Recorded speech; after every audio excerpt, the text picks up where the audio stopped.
Días de radio. Días de radio. Días de radio. Días de radio. Días de radio. Días de radio. Días de radio. Un programa de la Facultad de Educación y el Grupo de Investigación Diverser de la Universidad de Antioquia. Escúchanos en el dial 1410 AM de la emisora cultural de la Universidad de Antioquia y en su sistema de radio educativa en las regiones del departamento. La radio no finaliza cuando termina el programa.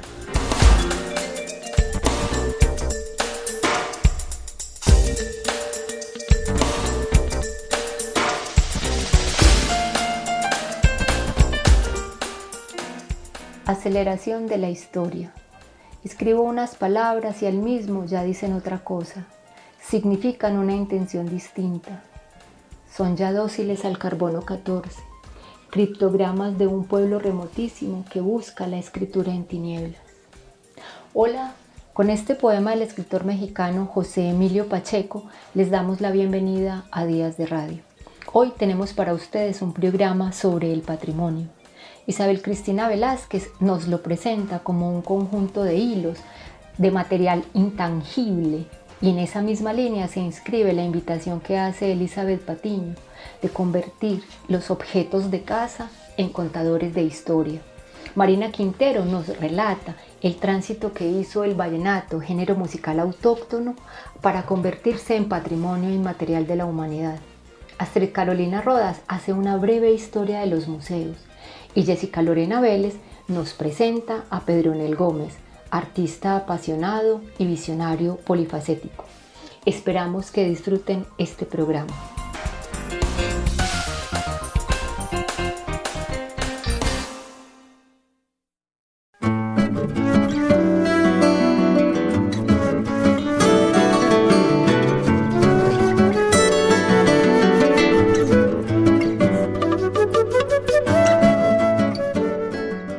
Para hablar del patrimonio tenemos que remitirnos al concepto que nos ha dado la UNESCO, y es que el patrimonio es un conjunto de hilos que heredan las generaciones, las cuales toman decisiones de conservación dependiendo de sus tradiciones. Por lo tanto, el patrimonio es un proceso de constante transformación. Para hablar del patrimonio tenemos que entender que tiene un origen latino, como nos lo menciona la autora Simone Teixeira, el cual es derivado del pater, padre, pai, que significa genitor, en este caso progenitor. Esta palabra es una figura jurídica en donde el pater, que es el dueño de la tierra y todo lo que hay en ella, le configura como herencia bienes materiales a el hijo. En este caso, anteriormente pues eran los hombres quienes heredaban. Hoy en día el término lo usamos para hablar de la herencia familiar, pero por extensión también podemos referirnos a esa herencia sociocultural legada a los ciudadanos de una determinada nación o de una comunidad. Bueno, en el año 2003 el patrimonio intangible entra a ser parte como una rama del patrimonio cultural. Bueno, y este patrimonio intangible entonces comprende todas esas memorias colectivas vinculadas a acontecimientos importantes, pero también hace parte las artes del espectáculo, las leyendas, los mitos, la danza, los juegos tradicionales, la medicina tradicional, las fiestas y prácticas comunitarias, usos sociales, rituales, y estas son transmitidas de generación en generación, pero también hay que entender que en estas prácticas hay una repetición o una ritualidad. Como les contaba, pues el concepto de patrimonio intangible también es un concepto dinámico como la cultura, y es una construcción que han hecho las comunidades, como lo ha mencionado el autor Santos Oliveira también. Sin embargo, a partir del año 2003 que se empieza a catalogar el patrimonio intangible, tenemos que mencionar que no todo está catalogado en cuanto a esta parte patrimonial. Por ende, no han sido reconocidas ciertas prácticas. Sin embargo, el patrimonio material de los pueblos, hay unos que están catalogados, hay otros que por estar catalogados están protegidos. No obstante, cuando no hay una catalogación pues como el patrimonio inmaterial o de estas prácticas o de estos rituales, es más difícil de protegerlas, de aprender, de conservar y de salvaguardar. Es importante el patrimonio inmaterial porque esto nos demuestra pues como la diversidad cultural y que pasa irremediablemente pues como por la reflexión sobre la alteridad, sobre la conciencia que debemos tener sobre el otro y las otras formas de vida. Es así como nos permite pues comprender que somos sujetos culturales y que tenemos una marca de identidad. Bueno, ya después de haber entendido esta apreciación sobre el patrimonio intangible, en mi trabajo de maestría, proyecto de maestría, que es la educación patrimonial de lo visual bajo una mirada decolonial dentro de un contexto de Santa Fe de Antioquia. Si bien pues hemos hablado como de la concepción del patrimonio y el patrimonio intangible, tenemos que entender que todavía está ligada pues como a patrones hegemónicos. Si vamos por ejemplo a museos, siempre vamos a encontrar que los objetos que se han conservado, que se han salvaguardado, tienen que ver o corresponden con la cultura hegemónica del lugar y no a el de las bajas esferas. Por ende, pues es necesario entender cómo desde las artes visuales se ha tenido también esa mirada hegemónica y está pues como en deuda explorar las memorias vivas de lo visual, de esa parte pues como del municipio.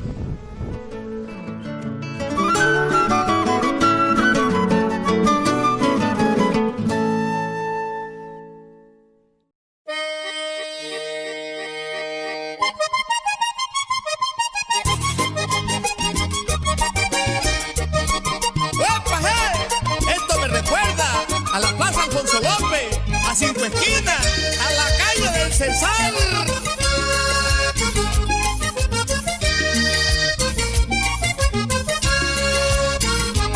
Ay, viajando para Fonseca, yo me detuve en Valledupar. Viajando para Fonseca, yo me detuve en Valledupar. Y allá en la plaza me encontré con un viejito conversón.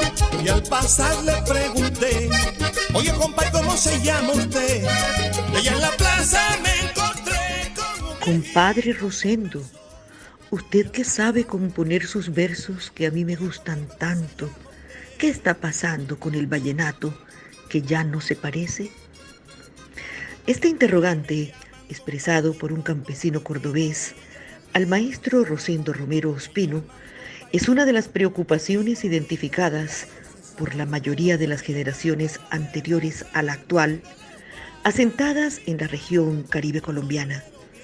Se trata de una de las tantas evidencias que muestran el peligro de desaparición en que se encuentra una de las manifestaciones de mayor arraigo y representación de la identidad regional cultural, la música vallenata tradicional de Colombia, nacida del espíritu de los pobladores caribeños.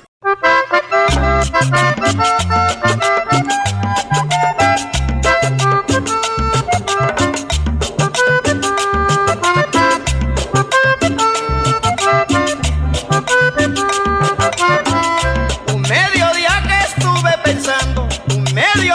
estuve pensando en la mujer que me hace soñar las aguas claras del río Toca. El fallecido periodista e investigador de la música vallenata, Ernesto Macauslan Sojo, reafirma esta preocupación.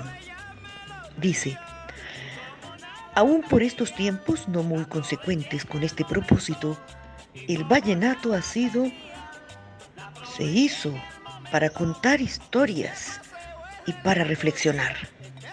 Que se sepa, nadie ha inventado una causa mejor.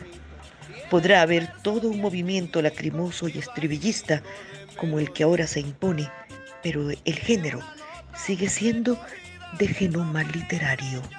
Yo había resuelto no hacer más cantos desde el suceso del GRR porque esa vida me demandó. Pero resulta que ocurren casos y me dan ganas y no me aguanto, como el que a Juana Díaz le pasó. Una señora patillalera, muy elegante, vestida de negro, formó en el valle una gritería, porque su nieta que más quería, la pechichona, la consentida, un dueño de casa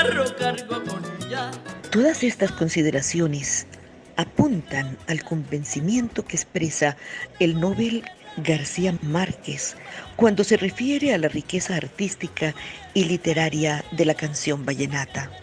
En Aracataca, donde tenía la pasión de que me contaran cuentos, vi muy niño el primer acordeonero.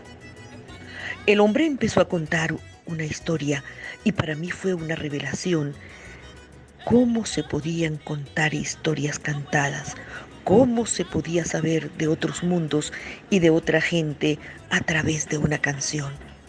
Después descubrí la literatura y me di cuenta de que el procedimiento es el mismo. Amigos, Juan José López y Quique Charri.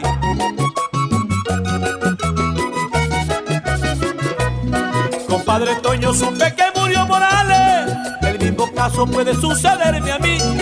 Hace 2 años que se murió Julio Suárez. Me dicen que si Gonzala también se puede morir. Yo estaba muy pequeño. En este contexto se evidencia la importancia del vallenato tradicional en el forjamiento de la identidad cultural del Caribe colombiano, una vasta región poblada de juglares, poetas, músicos, literatos, cantadores y contadores de historias. Esta música, sin embargo, ha sufrido un proceso de descontextualización y de arrinconamiento que la ha llevado a disminuir paulatinamente su espontaneidad, su aparición en los espacios familiares y comunitarios tradicionales y sobre todo su permanencia en la memoria de las nuevas generaciones de pobladores de la región.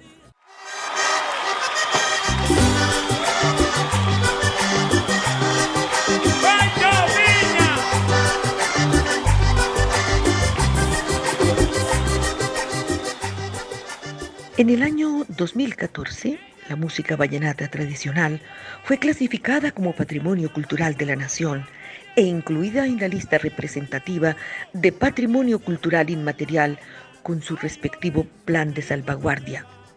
Y en 2015, la UNESCO incluyó la música vallenata tradicional del Magdalena Grande en la lista de Patrimonio Cultural Inmaterial de la Humanidad con una necesidad de salvaguardia urgente.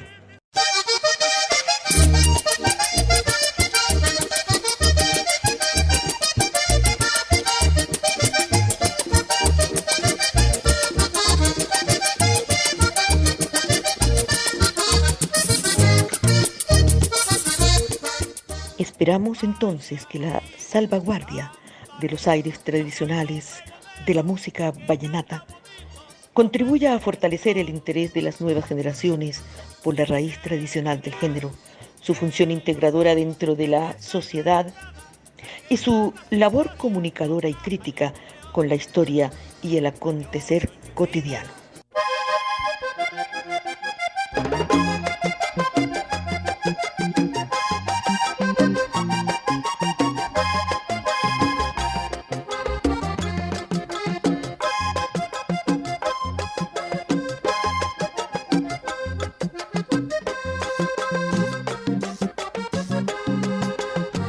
El compositor Rafael Escalona Martínez, considerado por muchos el más destacado compositor de estas músicas, refrenda la misma preocupación en una entrevista que concedió a la revista Cambio en abril de 2005.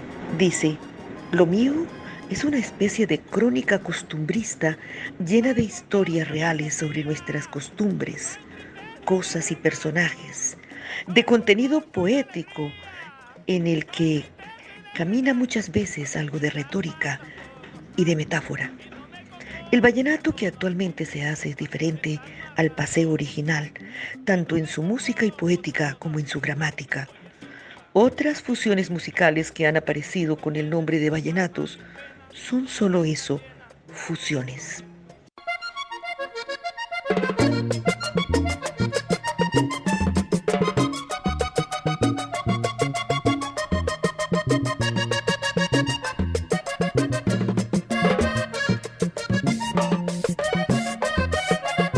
Es muy importante que se abran espacios para su valoración y apropiación en la memoria del Caribe, promoviendo su aparición en distintos espacios de expresión musical que recupere un espacio en la vida cotidiana de las generaciones actuales y futuras para su uso y disfrute.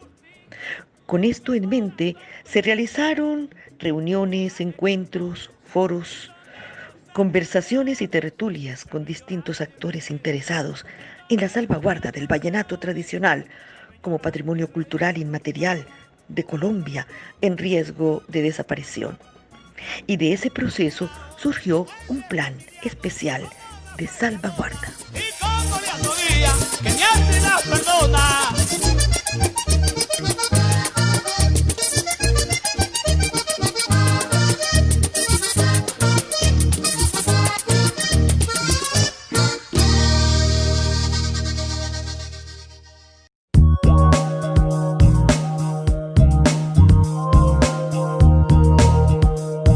Vivir es como visitar un museo.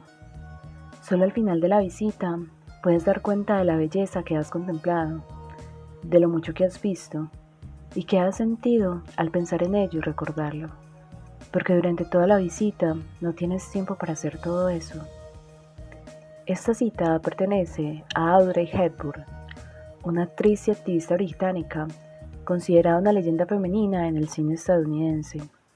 Mi nombre es Astrid Carolina Rada Restrepo y soy estudiante de la licenciatura en Ciencias Sociales de la Universidad de Antioquia. ¿De dónde surge la palabra museo? ¿Con qué propósito fueron creados los museos? ¿Cuántos tipos de museo habrá? ¿Qué personajes encuentras en un museo? Estas y muchas otras preguntas puede que hayan pasado por tu cabeza en algún momento. Si sabes la respuesta, es genial.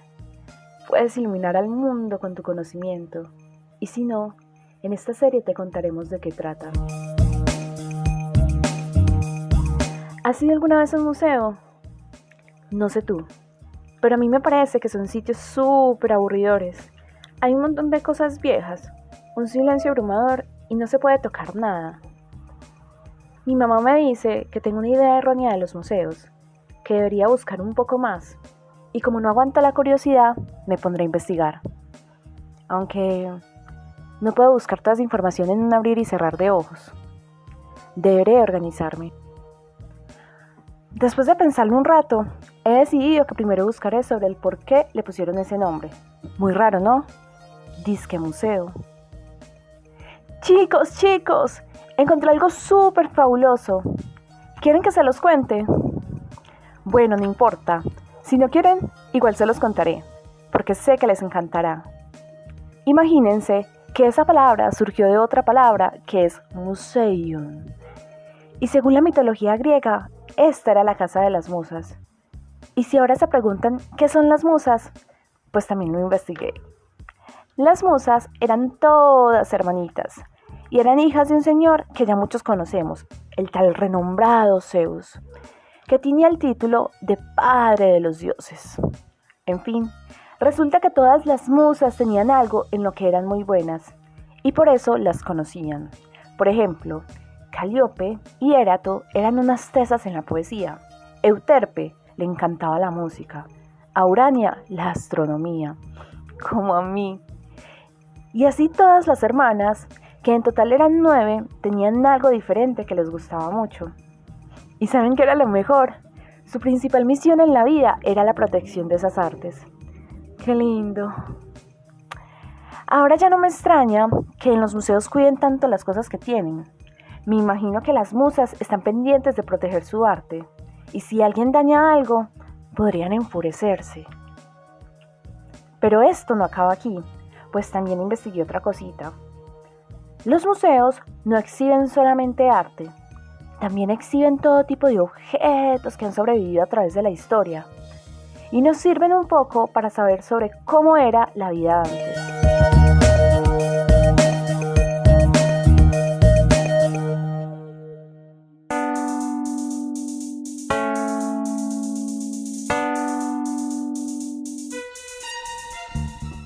¿Cree papá que yo pueda dejar los pinceles, o la escultura, o la arquitectura, para ganarme de otra forma cualesquiera el pan, porque me veo lleno de una miseria imposible? Yo no sé qué pasará de mí en esas condiciones. pero sí comprendo que me siento un carácter y una voluntad de artista verdaderamente dura y animosa, y me temo terminar malamente entre nosotros si no logro llenar mis deseos, mi único sentido para mi vida. Este fragmento fue tomado de una carta enviada por el maestro Pedronel Gómez a su padre, Jesús Gómez González, el 31 de diciembre de 1929, la cual puede encontrarse en el Centro de Documentación de la Casa Museo Pedronel Gómez. Mi nombre es Jessica Lorena Vélez Parra y soy docente en formación de la licenciatura en Educación Básica con énfasis en Ciencias Sociales de la Universidad de Antioquia. Medellín es el resultado de múltiples cambios en la estructura física, social y cultural que se han dado en el tiempo. También ha sido beneficiaria de contribuciones culturales, políticas y artísticas por parte de reconocidos personajes que ayudaron a formar la Medellín actual a lo largo de sus vidas. Hoy mencionaremos a uno de los personajes más emblemáticos del siglo XX, un personaje polifacético que se desenvolvió en el arte, la arquitectura, la educación, entre otras cosas, y cuya vida y obra están reflejadas en muchos lugares de la ciudad y el país. Estoy hablando del maestro Pedronel Gómez. Para comenzar, creo que es importante mencionar quién es Pedronel Gómez. Bueno, él fue uno de los artistas colombianos más importantes del siglo XX y el artista antioqueño más importante de la primera mitad del siglo. Vamos a hacer un recorrido a grandes rasgos por la vida y obra de este hombre y a develar por qué su legado es importante para Medellín y para Colombia. Pedronel Gómez nació en el municipio de Anorí el 4 de julio de 1899, hace más de un siglo atrás, pero su infancia la pasó en Itagüí, que en ese entonces era un municipio muy cercano a Medellín, aunque separado, pero hoy el crecimiento urbano lo ha fusionado con la ciudad. Desde muy pequeño, Pedronel mostró interés por el arte y recibió sus primeras lecciones artísticas en el Instituto de Bellas Artes de Medellín, pero a lo largo de su vida estudió y viajó a muchos lugares, aprendiendo diversas técnicas artísticas, como la acuarela, el muralismo y la arquitectura. ¿Por qué las aportaciones de este gran artista influyeron en la Medellín actual? Pedronel Gómez como artista fue polifacético, esto es, que hizo muchísimas cosas además del arte y de cada una de ellas se benefició nuestra ciudad. ¿Me creerías si te dijera que la Facultad de Arquitectura de la Universidad Nacional de Colombia fue fundada por él? Pues es cierto, y no solo eso, los bloques M3 y M5 de la Facultad de Minas fueron diseñados por él. Y si eso no fuera suficiente, sus diseños también pueden encontrarse en la planificación urbanística de los barrios Laureles y San Javier. También la Universidad de Antioquia cuenta con algunos de sus murales en la Biblioteca Carlos Gaviria Díaz. La cantidad de obras, entre las cuales se encuentra su propia casa y estudio, que hoy conforman la Casa Museo Pedronel Gómez, hacen parte del increíble legado dejado a nosotros por este artista. Como tal, es nuestro deber preservar y apreciar los frutos de su obra, de los cuales Medellín se beneficia en la actualidad. Datos curiosos. La Casa Museo Pedronel Gómez salvaguarda más de 3.000 obras, entre las cuales se encuentran acuarelas, esculturas, bocetos, pinturas y murales de este artista antioqueño. El legado de Pedronel Gómez en cuanto a arquitectura es invaluable, pero una de las razones por las que se convirtió en uno de los artistas más importantes del siglo pasado fue por el contenido social y político de sus obras. En la próxima emisión hablaremos un poco de sus pinturas y murales más emblemáticos y dónde podemos encontrarlos.